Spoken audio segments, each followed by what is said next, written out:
காசாவை Israel அழிக்க நினைத்தால் விளைவுகள் விபரீதமாகும் என்று ஸ்ரீலங்கா ஜனாதிபதி ரணில் விக்ரமசிங்க எச்சரித்துள்ளார். வடக்கு காசாவிலிருந்து 24 மணி நேரத்துக்குள் மக்கள் அனைவரும் வெளியேற வேண்டும் என்று இஸ்ரேல் ராணுவம் காலக்கெடு வழங்கியுள்ள நிலையில் ஜனாதிபதி ரணில் விக்ரமசிங்க மேற்கண்டவாறு தெரிவித்துள்ளார். இது குறித்து மேலும் தெரிவித்த அவர், ஹமாஸை இஸ்ரேல் அழிக்க வேண்டும் என்பது ஒரு விடயம், அதற்காக அவர்கள் இராணுவ நடவடிக்கைகளை மேற்கொள்ளலாம். ஆனால் காசாவை அழிக்க நினைத்தால் நிலைமை என்னவாகும்? 24 மணி நேரத்திற்குள் நிலைமை தலைகீழாக மாறும். முழு மத்திய கிழக்கும் தீப்பற்றி எரியும். கடைசியில் அது எங்களையும் பாதிக்கும் என்று கூறினார். And what is the new emerging order? Last week, while I was free, I jotted down a few points to talk about the new emerging order. Yesterday I tore it up. What has happened in between has made what I am going to say redundant. But it will affect what is going to happen now after the Hamas attack on Israel. You could see politics taking its place. Israel has already formed a unity government.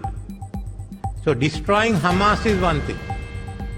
They can take military action against it. But what's the reaction if you go and destroy Gaza? The whole situation will change in 24 hours. The whole situation will change in 24 hours. That nothing the governments here can control.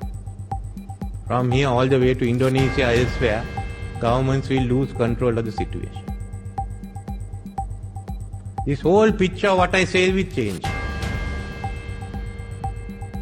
It's not, I wouldn't envy being involved in those negotiations. What do?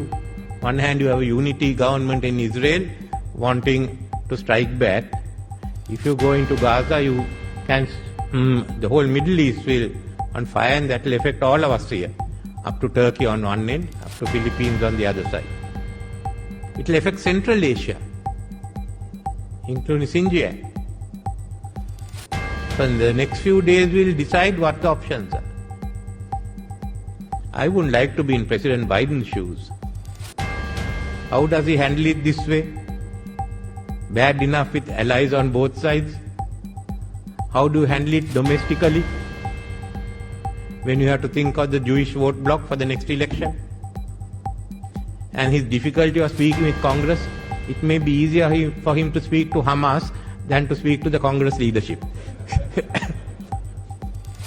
But it is that it's how delicate it is. But on his decisions will depend what happens. So all this that we said today can change tomorrow. So let's hope wise leadership prevails, and that we all, I think a lot of backdoor diplomacy is going on, that all that will succeed, and somehow we can hold the situation. Otherwise, we'll have to meet again to decide what the new order that has emerged. இதுபோன்ற செய்திகளை, சுவாரஸ்யமான தகவல்களை உடனுக்குடன் அறிந்து கொள்ள உண்மை சேனலினை subscribe செய்து இணைந்திருங்கள்.